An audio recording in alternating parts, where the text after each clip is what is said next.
Good evening, and welcome to Counterculture with Danielle D'Souza-Gill. The culture's gone crazy, media's gone mad, and reason has become repugnant. Here, we focus on facts and how to fight back. Tonight, we'll be talking about Dylan Mulvaney, the trans issue, and the craziness of all of this that has become mainstream in our culture. When you get hired to work in an office, the gig normally comes with a company computer. The company computer is like any other you may have used, with the exception that, as company property, you won't be allowed to do things like download your own applications or even troubleshoot your own problems. Most workplaces have their own tech support, and when they log into your computer, they can do things you can't. Tech support has, quote, admin rights. It's a set of technical privileges reserved only for those savvy enough to know how to use them. This is how companies protect their computers from viruses, or their files from being accidentally deleted by clueless employees. In a particularly egalitarian world, however, the concept of admin rights is considered repugnant. Someone shouldn't be allowed to get away with certain actions just because of who they are. Our rules and laws are supposed to apply equally to everyone, but they don't. In fact, there is a growing segment of society that enjoys the real-life equivalent of admin rights, which they lord over the rest of us. In case you haven't already guessed who I'm talking about, I'll fill you in. In America, it's the trans community that enjoys admin tier privileges. You often hear the expression that trans rights are human rights, which is not true. Trans rights are actually admin rights. The trans community is the only community in any country in our current age that is allowed to go wherever they want, commandeer children without parents' knowledge or consent, to indoctrinate and groom them, and not just expect but demand total and complete approbation everywhere and at any time. One glaring example of someone enjoying this degree of privilege is Dylan Mulvaney. If you've ever seen his shtick, it's fairly obvious he's doing an overly misogynistic impression of a woman. It's the kind of portrayal that would make a 1940s-era woman-hating dock worker feel it's a bit too over the top. Mulvaney's idea of a woman is a vapid, pea-brain who prances about as if his motor responses are being routed through a hyper-caffeinated cricket. Like most drag queens who sashay and strut everywhere they go, Mulvaney's routine looks more like bad comedy, meant to denigrate women. No one anywhere has ever seen a woman who acts or talks like Mulvaney, or any other drag queen for that matter. But you are allowed to neither laugh nor disapprove of anything Mulvaney says or does. Instead, the expectation is that you must wholeheartedly affirm his lifestyle choice and soberly assent to the fact that surely he, too, is an authentic and genuine woman. I mean, girl. He doesn't identify as an adult either, despite his age. Dylan Mulvaney identifies as a female minor. He can do this because he enjoys admin tier rights. And by admin, we mean the Biden administration.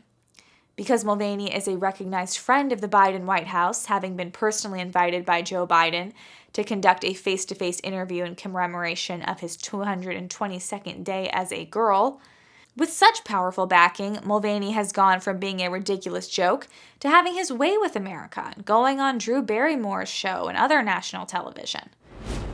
Women are being raped in a prison in Washington state by men claiming to be transgender. There's footage of them talking about the rape. Do you have a comment on the story here of the women being raped by the men claiming to be transgender? James O'Keefe, OMG News. What do you think about the women who are being raped by the men who are transgender? Do you have a comment about that? Please don't come in the elevator. What do you think about, what is your comment to the women who are being raped by men claiming to be transgender, Dylan?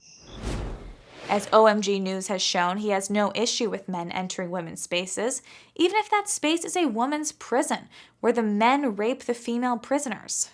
That, too, is perfectly normal. Why? Because trans people say it is. That's the power of admin rights. Trans people are so powerful, in fact, that several major corporations have gotten the bright idea that signing Mulvaney up for a sponsorship is a no-lose proposition. Leadership in companies like Nike and Anheuser-Busch thought that because they themselves aren't allowed to disapprove of anything trans, neither can the rest of the country. This has proved to be a massive miscalculation. In response to using Mulvaney to sell women's sports bras, women took to the internet to express their outrage at Nike by burning their Nike clothing. Meanwhile, Anheuser-Busch has lost $4 billion in market capital since onboarding Mulvaney.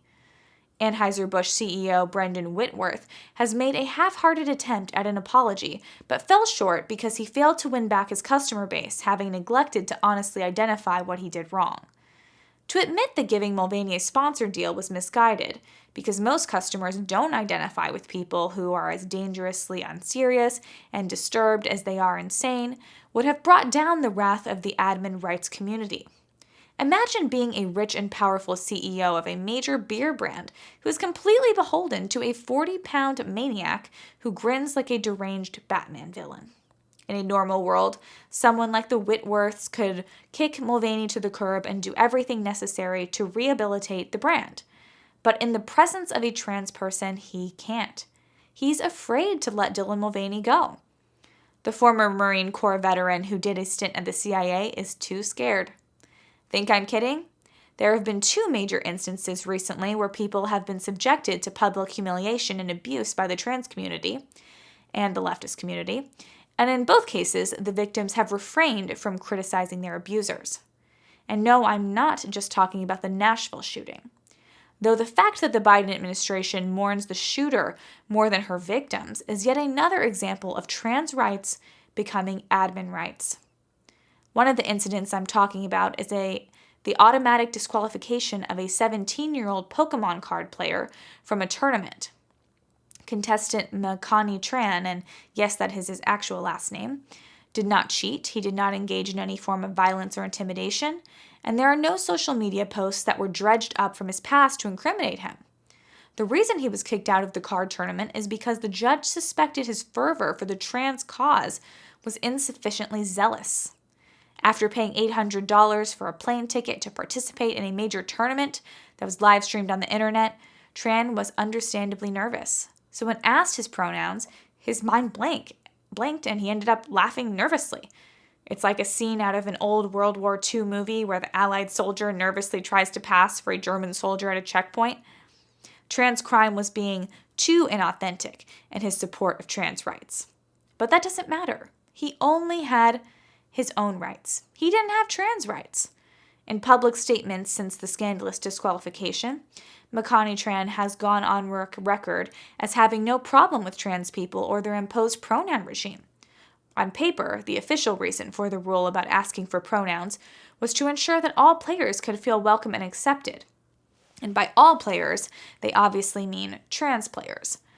The rule has nothing to do with normal binary players.